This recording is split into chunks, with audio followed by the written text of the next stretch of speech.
大家好，我哋又見面啦，有冇掛住我啊？介紹下自己先，我成日同唔同嘅老細食飯，聽埋唔少商界嘅八卦嘢，上至富豪至八婆嘢都知唔少嘅花生友，聽完笑下唔使咁認真，當係枯燥生活嘅輕鬆調劑咁啦。港式鬧劇從來都唔會令人失望嘅，近日文華廳上演咗一場飯局風波，笑到全城都係花生殼，簡直就係精裝追女仔嘅經典橋段。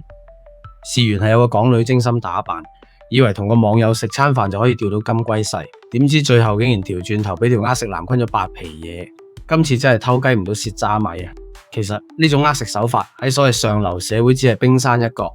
真正嘅豪門騙局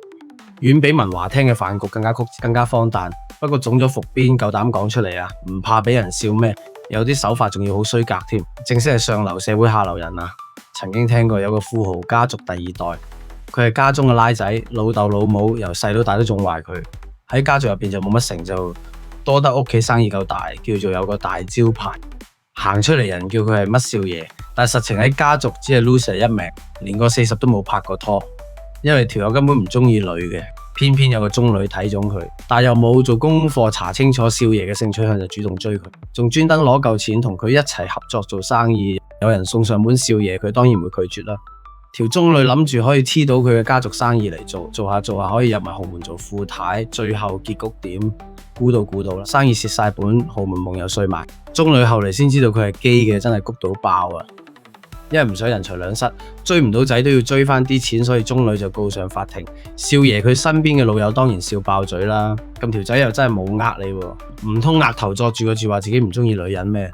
最後少爺嘅家族為咗保面子同名聲，老豆幫佢賠咗條數俾個中女，先至冇搞大件事咋。好多私人銀行都會特登請啲靚女做生招牌級大客，但係有啲靚女 banker 係唔做足功課，遇到某大豪門家族嘅遠房親戚帶埋佢去見下家族成員食餐飯，就以為拍到個大碼頭實食冇黐牙，因為見遠房親戚出入高級會所，又有司機接送，永遠身光頸靚，屋企嘅地址又有翻咁上下，以為真係揾到個超級富豪大客，億聲咁搬夠錢嚟銀行開個戶口做投資就乜都肯做，於是就瞓身自動送上門。正所謂有得食唔食最大鑊極，來都來了，呢啲豪門遠房親戚梗係乘機鴨蝦條啦。到靚女銀行家發現原來係一條失時夾萬已經太遲，真係喊都冇用，仲有衰唔可以俾佢上司知，更加驚其他人知道會周圍唱添。係我話文華廳呢個中女就當出錢請個歐巴嚟陪自己食飯，不過就揾咗條太識食嘅呃食男啫。今次咪當買個教訓咯，大家都係揾食啫。講開頂級紅酒，又點少得英皇集團主席楊受成啊？佢早前就因為電影破地獄票房大賣，好豪氣咁送咗一支價值20萬港元嘅 Domaine de la Romanée-Conti 絕版名酒俾主角黃子華，以表揚子華神嘅精湛演出同票房佳績。當晚黃子華喺慶功宴講笑話，呢支酒貴到佢一世都唔敢飲，除非電影票房再破紀錄，或者有女人甘願為佢生個女，先至有勇氣去開嚟飲炸。咁事實呢支酒又真係好頂級嘅。楊受成都算好慷慨咯，話時話佢將會喺9月10號邀請香港蘇富比拍賣佢私人酒窖嘅426支頂級經典真釀，總估值高達成1000萬港元，當中一組3支 Romanée-Conti 1997，起拍價更高達42萬港元，股價介乎48萬至65萬，堪稱全場焦點。而另一個城中富劉鑾雄早喺今年5月就透過佳士得舉辦劉鑾雄顯赫佳釀珍藏第3部分拍賣，總成交額達到7280萬港元，遠超3500萬嘅股價。